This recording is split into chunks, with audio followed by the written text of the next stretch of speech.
everybody, it's the 13th Wolfman. You know what? It's been a while since I've done one of these. I mean, for a while there, I mean, everything was just like, you know, rolling downhill.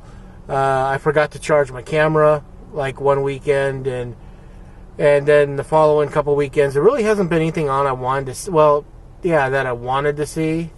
I mean, there's been stuff out there that I kind of want to see, but it's like, do I really want to see it at the theater, or do I just want to wait until it comes to home media and I pick it up for like about $4 on Black Friday? Let's go with the second one. So today, I saw The Invisible Man with Elisabeth Moss. It's from Universal Pictures. So this is not part of the Dark Universe that they went out to set up a few years back. A few years ago, Universal said, you know what, we want to compete with Marvel and with Warner Brothers. Warner Brothers had the DCU. Marvel had the MCU, the Marvel, you know, comics universe. And Universal wanted to come up with the Dark Universe. And so they're like, okay, well, we're going to do this. We're going to start integrating all the Universal monsters together in the movies. And then, you know, kind of do what Marvel did with, like, Avengers and stuff like that. That was the whole idea. And then Tom Cruise got involved with The Mummy. The Mummy flopped big time. And Universal said, no more Dark Universe. They shuttered they scuttled all the offices, you know. There's nothing left of the Dark Universe. It'll never be another part. It'll never happen again. There will be movies that I got a feeling that they want to keep putting out, you know, like The Mummy, or The Invisible Man and The Bride of Frankenstein, but it won't be Dark Universe related. You won't see crossovers. So in this one, we've got Elisabeth Moss, who is I'm not going to give too much away, but she's a battered girlfriend, basically. Battered in the fact that her boyfriend is a control freak. Wants to know where she is, who she is, what she's doing at all times, you know. And she escapes. And he's an inventor. He's got, like, you know, something to help him become the Invisible Man. Now, the cool thing about this movie is the fact that they used the name Griffith in this movie.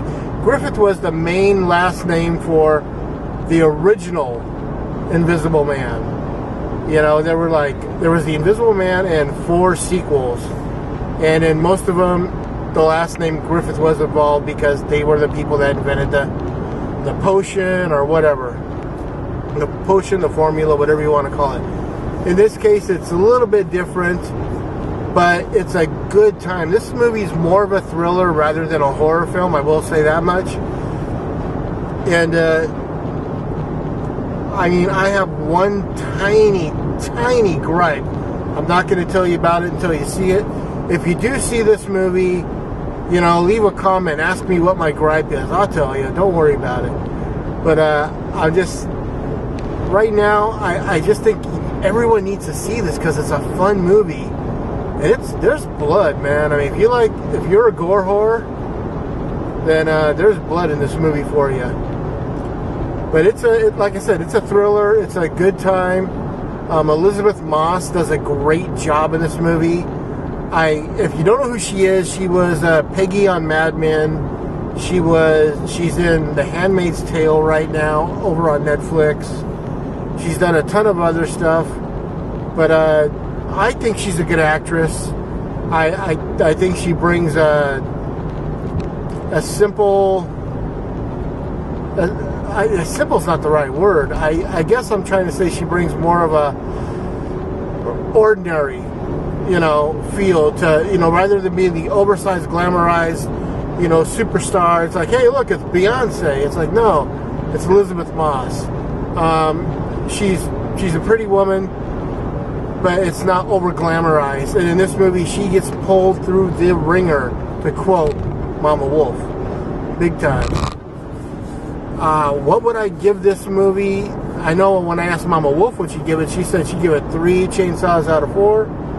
I'm going to give it somewhere between 3.25, 3.5. So, I don't know, 3 1/3, somewhere in there.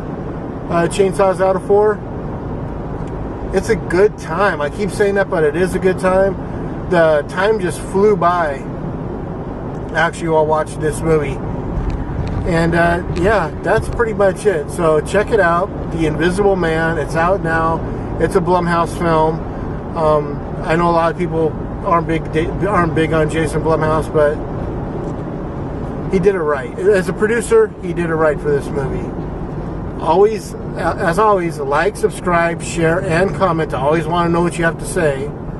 And when you do subscribe, hit that bell, bing that bell, ring that bell. That way you know whenever I'm putting something new up. As always, I am the 13th Wolfman. As you can see, this is another mobile movie review, and I'm on the prowl.